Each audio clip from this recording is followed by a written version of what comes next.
අද මම ඔයාලට කියලා දෙන්නම් one side food එකෙන් අපිට කරන්න පුළුවන් වැඩ මොනවාද කියලා. මේකෙන් කරන්න පුළුවන් ප්‍රධානම දෙයක් තමයි normal zipper මහගන්න එක.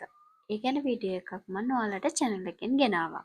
ඉතින් ඒ නිසා අද මම ඔයාලට කියලා දෙන්නම් මීට අමතරව අපිට මොනවද කරගන්න පුළුවන් කියලා. අපිට පුළුවන් මේකෙන් පයිපින් මහගන්න.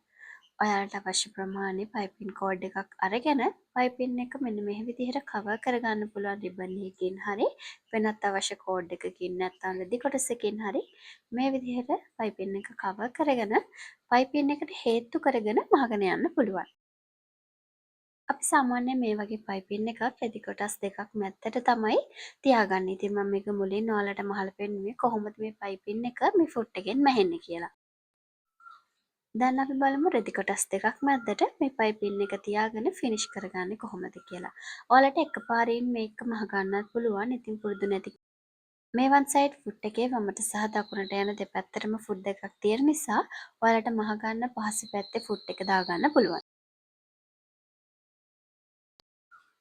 මේ විදිහට කොටස් තුනම එකට තියාගෙන අයිනෙන්ම මහගන්න. ඔයාලට මෙන්න මේ විදිහට ලේසියෙන්ම පයිපින් එක මසා ගන්න පුළුවන්.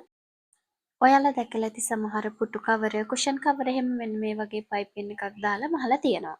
ඒවා මහන්නේ මෙන්න මේ විදිහට. ඊළඟට මේ ෆුට් එක ඔයාලට පාවිච්චි කරන්න පුළුවන්. ඒක පැත්තකට පර්ල්, බීට්ස්, සීක්වෙන්ස් වගේ දේවල් තියෙන බෝඩ් එකක් මහගන්න දුමකට. මෙතනදී බීට්ස් හෝ සීක්වෙන්ස් නැති පැත්ත මෙන්න මේ විදිහට ෆුට් එකට යට වෙන්න තියාගෙන මේ බීට්ස් හෝ පර්ල් ගාවින්ම මහගෙන එන්න. මෙතනදී අපි මුලින්ම කන පිට පැත්තෙන් තමයි බෝඩ් එක මහගන්නේ.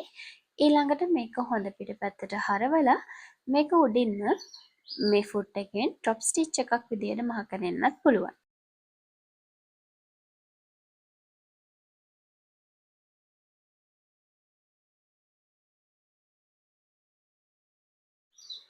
ඉතින් මේ දේවල් තමයි අපිට මේ වන් සයිඩ් ෆුට් එකෙන් normal සිප එකක් මහගන්නවට අමතරව කරගන්න පුළුවන් දේවල්.